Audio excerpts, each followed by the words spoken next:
la diversification géographique va bien au-delà de simples frontières et ce premier élément est l'un des premiers critères à prendre en compte quand on veut constituer un bon portefeuille boursier. On peut parler de la diversification géographique sur plusieurs points qui sont les suivants. L'exposition aux économies émergentes. Cela consiste à intégrer dans un portefeuille des actions d'économies émergentes comme la très célèbre firme chinoise Alibaba, une des plus grandes entreprises du commerce en ligne au monde. Avoir une action comme Alibaba dans un portefeuille peut nous permettre de profiter du dynamisme des marchés à fort potentiel de croissance. Et il n'y a pas que la Chine comme pays émergent, on peut tout aussi bien parler de d'autres pays comme l'Inde ou le Brésil, dont j'ai fait des vidéos sur ces pays. Un autre point à prendre en compte est la stabilité des marchés. Cela consiste à ajouter dans un portefeuille des actions de grandes entreprises comme Google, afin d'équilibrer votre portefeuille et assurer une stabilité relative. Ces actions offrent souvent une base solide, même en période d'incertitude. Et si je dois citer un dernier point sur la diversification géographique, ça serait la gestion des risques géopolitiques. Des entreprises peuvent être sérieusement impactées par les conflits qui règnent dans leur propre pays et ces tensions peuvent provoquer des répercussions sur les marchés locaux. Dans ce genre de contexte, la diversification géographique peut servir de bouclier contre les secousses économiques majeures. Dans cette vidéo, nous allons voir d'autres critères à prendre en compte quand on veut construire un bon portefeuille boursier et nous allons passer au second critère.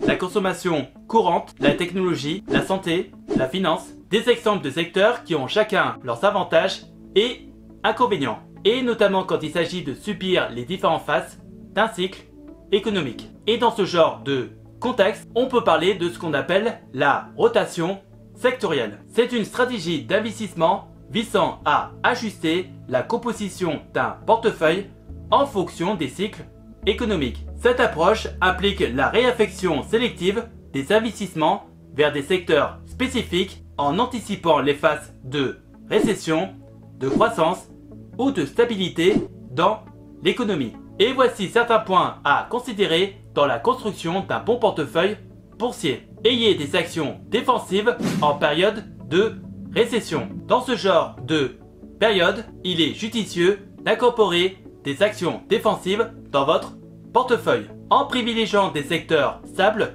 tels que la consommation courante ou la santé. Prenons l'exemple de Procter & Gamble, une entreprise emblématique du secteur des biens de consommation. Cette société est connue pour ses marques diversifiées de produits de consommation courante, allant des produits d'hygiène personnelle aux articles ménagers. Je peux également parler des actions cycliques en période de croissance. Dans ce genre de période, il est avantageux d'orienter vos investissements vers des secteurs cycliques tels que la construction ou l'industrie automobile afin de maximiser vos rendements. Prenons l'exemple de la société Caterpillar, une entreprise majeure dans le secteur de la construction et des équipements lourds. Caterpillar fabrique une gamme diversifiée d'équipements utilisés dans la construction, l'exploitation minière et d'autres industries. Et il faut prendre en compte la surveillance des indicateurs économiques. Je parle notamment du PIB, de l'inflation et du chômage. Ces indicateurs fournissent des signaux précieux sur la santé globale de l'économie et qui vous permettront d'ajuster stratégiquement votre portefeuille en fonction de l'évolution économique de tel pays.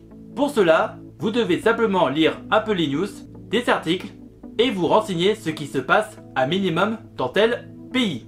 Passons au troisième critère.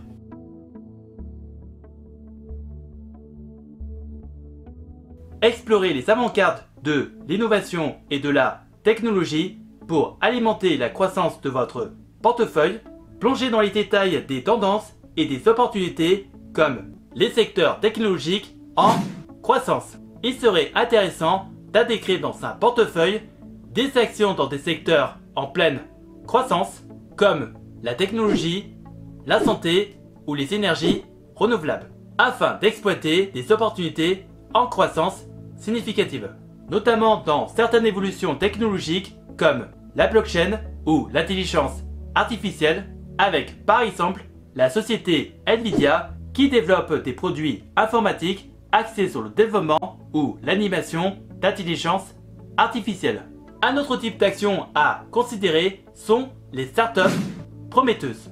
Allouer une petite portion de votre portefeuille à des actions de startups prometteuses peut être intéressant, notamment quand il s'agit d'équilibrer votre portefeuille et de profiter d'un certain rendement en cas de réussite d'une startup.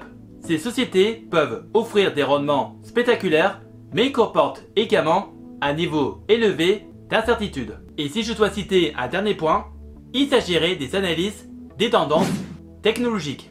Restez à l'affût des tendances émergentes en technologie afin d'anticiper des secteurs qui devraient connaître une croissance significative.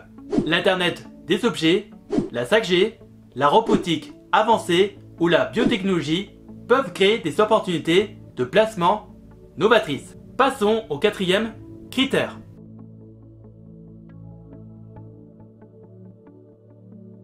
La liquidité est le fluide vital de votre portefeuille, garantissant votre capacité à naviguer rapidement à travers les marchés. Et il y a plusieurs aspects cruciaux à considérer. Les petites capitalisations boursières. Ce genre d'action peut être moins liquide en raison d'un intérêt limité. Par exemple, une startup innovante peut attirer moins d'investisseurs qu'un géant bien établi. Cela peut entraîner des défis importants lors de l'achat ou de la vente d'actions. Je peux notamment parler du faible nombre de transactions quotidiennes. Ce genre de signal peut indiquer une liquidité réduite, entraînant des difficultés potentielles lors de l'achat ou de la vente rapide de cette action. Des actions avec un volume élevé sont généralement plus faciles à échanger. Et un dernier aspect à considérer est la cotation sur des marchés moins importants. Les actions cotées sur des marchés régionaux peuvent présenter une liquidité plus faible. Opter pour des bourses mondiales assure généralement une meilleure liquidité car elles s'attirent un plus grand nombre d'investisseurs. Passons au cinquième critère.